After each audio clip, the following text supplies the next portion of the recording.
आज मैं आपको एक्सप्रेस जेएस का एक बेहद ही कॉमन एरर दिखाऊं जो बहुत सारे लोग फेस करते हैं और ये क्यों एरर हमें मिलता है और इसका क्या सॉल्यूशन है वो भी मैं आपको दिखाऊं। तो पहले एरर देखिए कि क्या लिखा हुआ रहता है एरर पे, ताकि आप समझ पाएंगे कि इस वीडियो को आपको फॉलो करना चाहिए या नहीं करना चाहिए। तो ये वाला एरर है जो आपको दिखेगा, refuse to apply style from this because it's MIME type text HTML is not a supported style sheet MIM type and strict MIM checking is enable. तो ये एरर आपको देखने को मिलता है। ये आपको देखने को मिलता है जब आप स्टैटिक फाइल यूज़ करते हैं अपने एक्सप्रेस जेएस के प्रोजेक्ट में। जब आप स्टैटिक फाइल मीन्स CSS हो गया, जावास्क्रिप्ट हो गया, फिर इमेजेस हो गए, इस तरीके जब फाइल आप यूज़ करते हैं उस केस में आपको ये एरर देखने को मिल सकता है। तो अभी आपको ये CSS में दिख रहा होगा और JS फाइल में दिख रहा होगा। बूटस्ट्रैप का यहाँ लिखा हुआ है बूटस्ट्रैप यूज़ का, बट कोई भी आपका अपना भी CSS फाइल हो, अपना भी JS फाइल है, फिर अपना भी इमेजेस हो, तो उसमें आपको ये देखने को मिल सकता है एरर। तो एरर कैसा दिखेगा ये आपको समझ में आ गया। अभी ये कन्फ्यूज़ क्यों करता है लोगों को मैं आपको वह दिखाता हूँ, फिर मैं बताऊँगा कि ये एरर आया कहाँ से है और सॉल्व क्यों कैसे होगा। तो ये छोटा सा अगर प्रोजेक्ट देखें आप लोग यहाँ पर, इसको मैं क्लोज कर देता हूँ। ये छोटा सा प्रोजेक्ट देखिए, यहाँ पर हमारा बूटस्ट्रैप यहाँ पे CSS जावास्क्रिप्ट कुछ अच्छे तरीके से काम कर रहा है। देखिए होम पेज में मैं हूँ, मैं इसको रिफ्रेश करता हूँ, हार्ड रिफ्रेश। देखिए ये हमारा काम कर रहा है सही तरीके से। होम पेज में सेम प्रोजेक्ट है, सही तरीके से काम कर रहा है। रजिस्ट्रेशन वाला सही तरीके से काम कर रहा है, लॉगिन भी सही तरीके से काम कर रहा है, डैशबोर्ड भी सही तरीके से काम कर रहा है, पोस्ट भी सही तरीके से काम कर रहा है।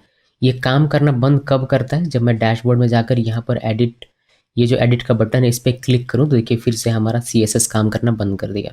अब आप समझ नहीं पाएंगे कि प्रॉब्लम क्या हो रहा है, बिकॉज यहाँ तक तो हमारा ये ठीक काम कर रहा था CSS, अब क्या हो गया भाई। फिर आप क्या करेंगे, आप इसका पेज सोर्स चेक करेंगे कि यहाँ काम कर रहा है, चलो एक बार चेक करते हैं। तो ये हमारा स्टैटिक फाइल है जो CSS है, वह CSS का ही गड़बड़ हो रहा है इसमें, तो इसमें क्लिक कर दें और CSS का फाइल हमारे यहाँ ओपन हो जाता है। एक बार बूटस्ट्रैप को चेक कर लेते हैं, इसका भी फाइल ओपन हो जाता है।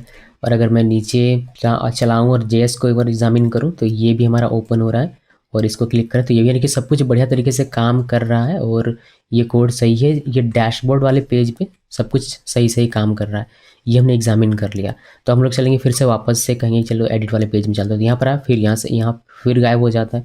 अब यहाँ पर आप एग्जामिन करेंगे कि यहाँ पर क्या था। यहाँ पर URL आपको सेम वही दिख रहा है, तो ये काम करेगा ऐसा आपको लगेगा, लेकिन ये काम नहीं करेगा। जब इसमें क्लिक करेंगे देखिए आपको ये काम नहीं करेगा और ये आपको कहेगा कैन नॉट गेट। अब आपका दिमाग घूम जाएगा कि एक जगह ये काम कर रहा है सेम यही कोड लिखने पे और दूसरी जगह पर काम नहीं कर रहा सेम इसी कोड पे, तो ये आखिर प्रॉब्लम क्या है, इसका सॉल्यूशन क्या है। गड़बड़ हो गया, दिमाग हैंग।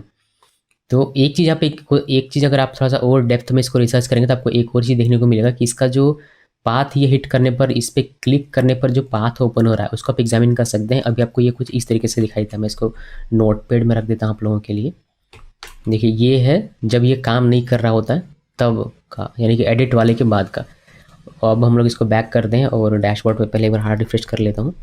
अब यहाँ पर व्यू पेज सोर्स करते हैं, अब यहाँ पर क्लिक करते हैं। अभी हमारा ये वर्क कर रहा है, इसका हम लोग URL देखेंगे तो दोनों का URL हम लोग मैच करेंगे और देखेंगे। तो ये हमारा पहले वाले का था, यानी कि जब एडिट पे क्लिक किया था तब का, और ये अभी का है जब हमने डैशबोर्ड का। तो इसमें देखिए कि हमारा CSS यानी स्टैटिक फाइल काम करता है कब, जब ये रूट के साथ static/css/all.css होता है। ये तो इसका लोकेशन होगा यहाँ से यहाँ तक का, और स्टैटिक हमने दिया हुआ है डमी, फिर वर्चुअल एक पाथ दिया हुआ है।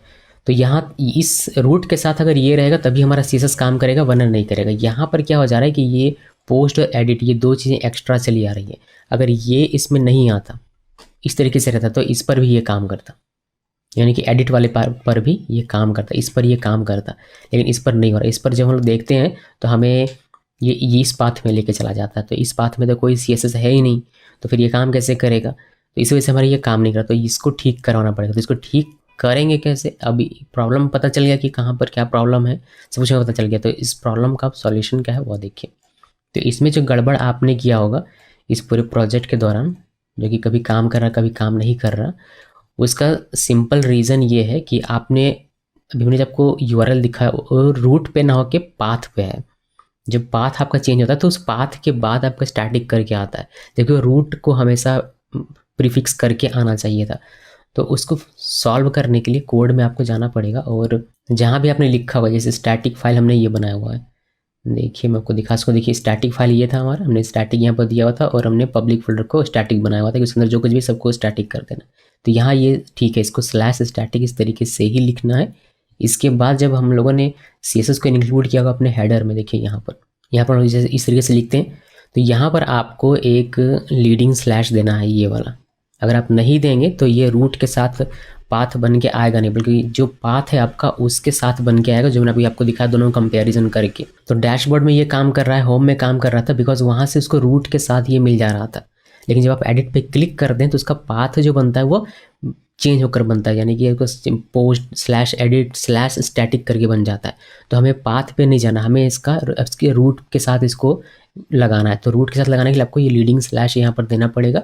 तो ये ज़रूर दीजिएगा, इसे भूलिएगा नहीं। तो यहाँ पर दे दिए, साथ में आप फुटर में जाइए और जेएस वाले में भी, यहाँ भी जेएस फाइल जो है इसमें भी दे दीजिए। यानी कि आप जब भी स्टैटिक फाइल यूज़ करें तो ये याद रखिए कि यहाँ पर जहाँ पर भी आप इमेजेस यूज़ कर रहे हो या फिर CSS या फिर जावास्क्रिप्ट, आपको लीडिंग स्लैश के साथ उसको लिखना है, ये आप दिमाग में डाल लीजिए तो बेहतर है। अब जब हम लोग इसको फिक्स कर दिया हमने, अब इसको वापस से हम लोग जाएंगे, इसको एक बार हार्ड रिफ्रेश करता हूँ। तो ये यहाँ पर तो काम करेगा ही, होम में काम करेगा, रजिस्ट्रेशन में, लॉगिन में और डैशबोर्ड में तो काम करेगा ही, पोस्ट में भी काम करेगा, लेकिन अब आपका यहाँ पर भी ये काम करेगा। अभी देखिए CSS सही तरीके से अप्लाई हो रहा है, हमारा काम कर रहा है, और यहाँ पर आपको उस तरीके का कोई भी एरर देखने को नहीं मिलेगा।